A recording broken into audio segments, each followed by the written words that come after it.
Since launching her American Woman project in July 2016, Sarah Hooney Young has interviewed nearly 70 Black women in major cities across the country. Each participant in the multimedia photography documentary series was asked the same 6 questions, including what came to mind when they heard the term American woman. And 95% of them said a white woman, a blonde woman, Jennifer Lawrence, gingham dress, housewife. Donna Reed, recalls Young. Those are the things that come to mind even for Black people, who have been in America for centuries. Those answers, of course, were no surprise to Young. They underscored her reasons for starting the project in the first place. American Woman, which received a grant from the Pittsburgh Foundation and the Heinz Endowment's Advancing Black Arts in Pittsburgh program, is meant to challenge and subvert those ingrained assumptions.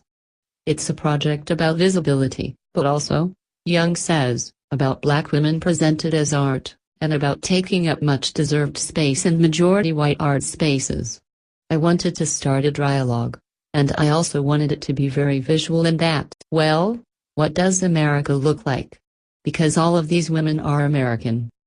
Many of Young's stunning American woman portraits can be seen online. Her subjects include, to name just a few, Pittsburgh-based activist and artist Joy KMT, We Are Never Meeting in Real Life author Samantha Irby, and Charlene Carruthers, who is the national director of the Black Youth Project 100. Intersectionality was an important aspect of this project for Young, and she has been intentional about including transgender women and non-binary people, as well as women from a range of age groups, including Young's own mother. In its final incarnation, the project will feature a full-length documentary and gallery show.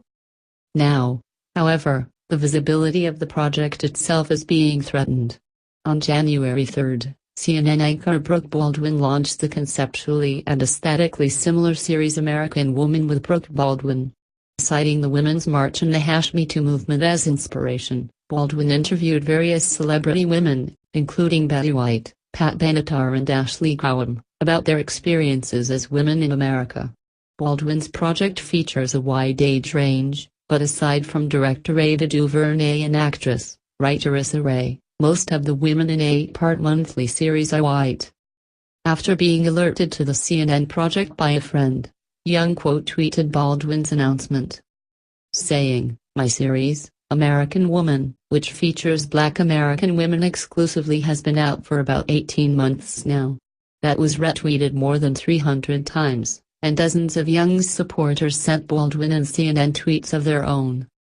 If Baldwin didn't know about Young's American Woman before, it's unlikely her Twitter mentions have allowed her to stay in the dark. It's not that Young thinks that CNN straight up stole her idea. "I'm trying to extend the benefit of the doubt," she says.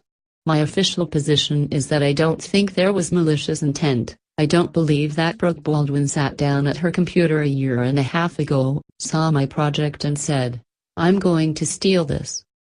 What Young, an occasional city paper contributor, does believe is that CNN failed spectacularly to do its due diligence in making sure a project with the same name didn't already exist.